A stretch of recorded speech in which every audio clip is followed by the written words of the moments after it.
If you've never colored a video clip before, then this is for you. I'm going to walk you through a basic color edit that will have people mistaking you for a pro colorist. So let's level up your video content. Now, before we jump in, let's talk about color correction versus color grading. Color correction is more about accuracy. So is the sky blue? Are the skin tones right? Is the grass green? You must do color correction before you do color grading. Now, there are 3 areas that have to be color corrected or people will be put off by your video, and that is skin, grass, and sky. Now, if skin tones are off or the grass is a little too green or the sky is a little too yellow, people may not be able to say why they don't like the video, but they will be able to tell you that something is off or that they just don't like it. And that's because everyone has color memory. No matter where you are, where you grew up, your brain remembers what skin, grass, and sky are supposed to look like in real life, and it will set off alarm bells if it doesn't look right in video. So spend the time you need to color correct your footage. Now, color grading is all about style. Once you have color corrected all of your clips, then you can start to play around with style. So are you replicating a memory or a flashback? Then maybe you want your video clips to be desaturated or even black and white. Or maybe you're filming a drug cartel in the heat of the desert. Then maybe you want it to be a little bit more yellow. Or perhaps you're in a tech-heavy story and want something to lean more blue, or perhaps you're channeling your inner Joker and want it to lean more green. Maybe you just want oversaturated colors that pop. This is all color grading. It all comes down to the style that you want. So being able to add a color grade to your video content can really help you level up, but let's not get ahead of ourselves. Color correcting is hard enough. So even simple color correction is gonna make your content stand out, especially if your competition is shooting on an iPhone. All right, I'm gonna show you how to get started coloring your video content like a pro in DaVinci Resolve, which is free to download. So make sure you grab it and then let's get started. Before you even start editing your project, one thing that you do want to do that is great with Resolve is to change your color management settings. So if you click on this wheel, go to color management, you can see that it is automatically DaVinci YRGB. But if you look at the clip, you can see that it is shot flat. There's not a lot of color information in there. It's reserving it so that you can do more with it in the color grading process. So what I want to do is change the color science to DaVinci YRGB Color Manage, and this is going to give me a lot more options, and it's going to get it started off on the right foot from the get-go. But we don't want the automatic, we want to have a little bit more control. So for the color processing mode, we want to change that to HDR DaVinci Wide Gamut Intermediate. And then the color space, Rec 709. Hit save, and you can see automatically it knows what camera I shot with and what camera profile that it was recorded in, and it will do its best to apply the correct blend, which its best is very good. So you can see that it is already looking pretty decent from the start. So once you're done with editing, then you can click over to the color tab. Now this is where you can dial in those colors and get them exactly how you want them. So the best way to do that is to come up here to your nodes, and I like to start with 4 different nodes. So I'm going to go ahead and create those really quick. I'm just going to make 4 serial nodes, so they just follow one after the other.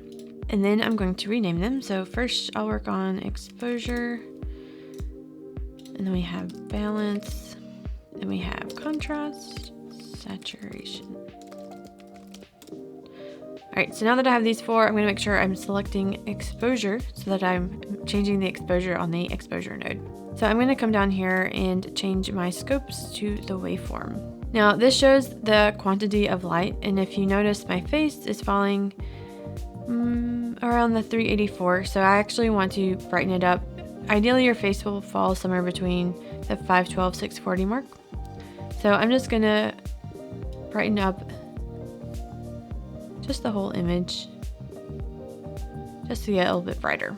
Now my face is sitting at around 640 to 512, so that feels pretty good. If I come down here to the different sections, I can click on this and it will show me exactly what is included in the dark, what is included in the shadows, and then what is included in the light. So you can see my face is going to be in the light section. So for now, I'm just gonna raise the shadows a little bit, and I'll probably just bring the shadows down a touch. Maybe my face too, and then brighten this up again. That's feeling pretty good. So highlights are going to be, this is not super bright, so there's no highlights. And then specular is going to be what's blown out. Great, so let's move on to balance. Now balance is just the color balance, so is it looking normal? So this is, for me right now, already looking a little bit warm.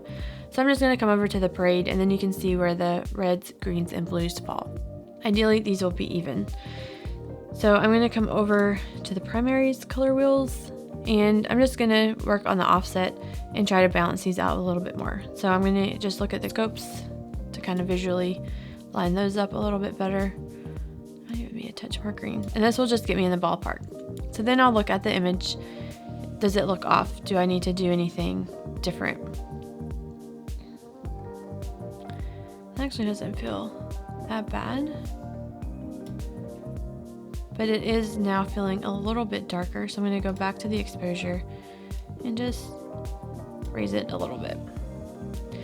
All right, so now I am ready for contrast. So I'm just gonna increase the contrast just a little bit. And now for saturation, I'm gonna increase the overall saturation on the image. And I'm mostly looking at my shirt here because that's the most recognizable color right now. And then my face is still kind of washed out, and I can see that that's in the light section. So I'm just gonna increase that saturation a little bit. And it still feels a little off, so I'm gonna go back to the color balance, and I'm gonna play with the wheel and just make my face a little bit more of its natural color. I'm actually gonna bring the exposure down just a little bit.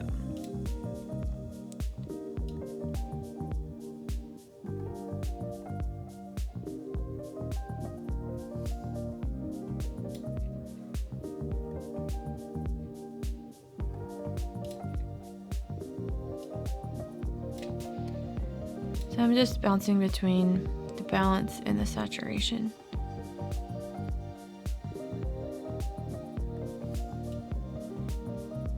This is really just dialing it in, and most people honestly aren't going to notice. So let me just turn off the balance and then turn it back on. That feels a lot better.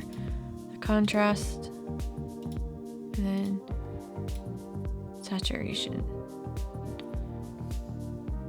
Cool, so that feels pretty good. So let me just turn all of these off so we can see where we started. And now we can see with the exposure, we brightened it up a little bit. The balance really brought it back together. It looks a lot more natural now. Then we just add a little bit of contrast and a little bit of saturation. And I'm actually comparing it to this because I had done some color grading earlier. So I'm going to try to make this background a little bit more blue just to match what I had originally done. So if I come back to the balance tab, and then I'm going to look at the darks and the shadows because that's going to be most of the background. It's reading a little bit more bluish green in my original. So I'm just going to bring these over just a touch, and then I actually want to bring up the exposure because it seems like it's a little bit brighter. Maybe even I'll increase the saturation on those as well. But it's still reading a little bit more green. There you go. That yeah, that feels a lot better. So now that I have this where I want it, I need to color the other clips in my project. So instead of having to redo this all over again and have to match it, I'm just gonna right click on the clip that I colored and click grab still, and it'll add it over here. So then I can go to my uncolored clips and I can right click, apply grade, and then it adds all the nodes so I don't have to go back and forth and everything will match. So once I'm done with this, I am ready to export. So I will click on the Deliver tab. And here you can see that there's a lot of options up here. You can just click, these are presets, so you can just click whatever you want. So I usually do the custom export, so I can name it whatever I want. So this one is the color demo. I can tell it where to save, and then usually these settings are pretty much set. I don't mess with them too much, but the one thing I do want to point out is for the advanced settings, you're going to make sure the arrow, you do the drop down arrow so that you can scroll down to the color space tag and the gamma tag. Normally it says same as project, and if you do this, it's actually going to export differently than what you're seeing now because of the gamma shift. That just is going to make it a little bit less punchy and poppy and kind of desaturated. And if you're spending all this time dialing in the color, you want to make sure that it is exporting exactly how you made it look in Resolve. So to get around that, you're just going to scroll down to Rec 709 for the color space tag. And then for the gamma tag, you'll do Rec 709 or Rec 709A, both of those work pretty good. Then you'll click add to render queue, and then you will render it out and it will be saved. And that's all there is to coloring your own video footage. Now, I know not everyone is using professional grade cinema cameras that have all this information, and a lot of entrepreneurs are using cell phone clips, but you can still do so much with that in Resolve. And so I just want to show you really quickly what all you can do and how much better you can make your cell phone footage look just by spending a few minutes in Resolve. So we're going to do the same thing. We're going to start with exposure, and you can see this is spread out a lot more because that information is already in there. So there's not a lot that we can do to recover it, but we're going to see what exactly we can do. So first I'm going to scrub through and see where I want to land. So this is going to be an important frame, and of course Corey doing a photo shoot in the woods is going to be important. So let's start with Corey. We are going to, it's pretty well spread out, but I think I'm going to bring the exposure down just a touch. And then I also want to bring him down just to get a little bit more information back into his jacket there. And then let's scrub through here and see what else is going on here. So this one, I think we're going to have some specular, on the water where it's kind of blown out and you can't really get any details. So I'm just going to bring the exposure down on that. All right, so already we have, it's already looking better. Okay, so let's go over to balance, and I'm going to switch this back over to the parade. And again, it's pretty close, but I'm just going to bring the reds down a little bit. Maybe the greens too. And then I guess the blues look.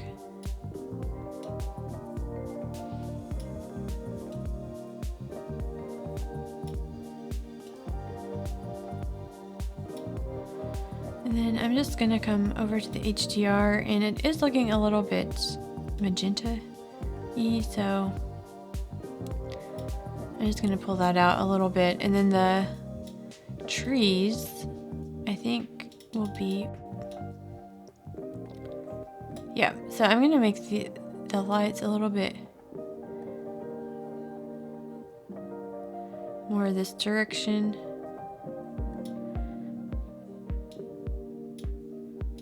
And the highlights, I'm going to actually pull those, make them a little bit cooler.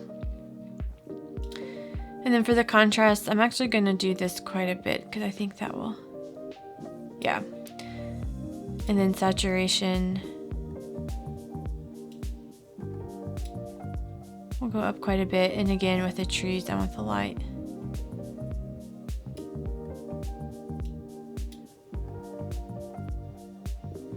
to go up. And then I also want to go back and just check on Corey, make sure he's not crazy colors, but he actually looks pretty good. He's very punchy and poppy. Now this water, still not doing it for me. Something looks a little off with it.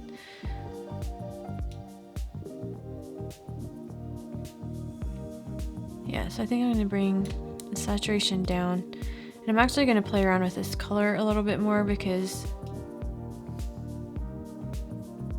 it seems like it needs to be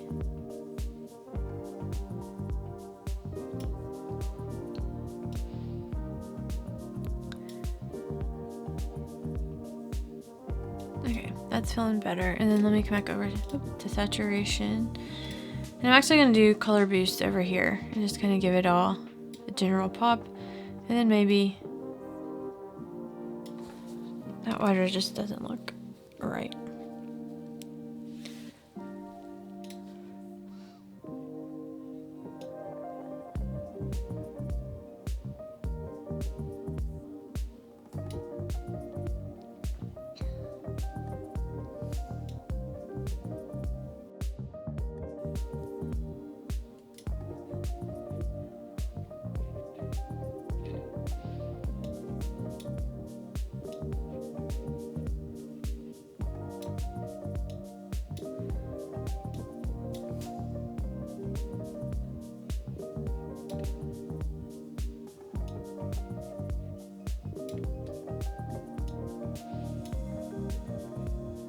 Okay, so let's start over and see what we've done here. So this is what we started with. Then we did some exposure settings, balance settings, contrast, and then saturation. So this is completely different than what we started with. So it just took a few minutes, but that made a huge difference to the quality of this video. And it's just cell phone footage. So if you can spend a few minutes investing in the colors of your footage, you are going to stand out by miles from the competition. There you have it, a quick and easy way to start coloring your footage. Now this will instantly level up the quality of all of your video content. And once you get the hang of it, you should be able to do it in just a few minutes to make a big difference on your footage. Let me know in the comments below what questions you have about coloring your footage.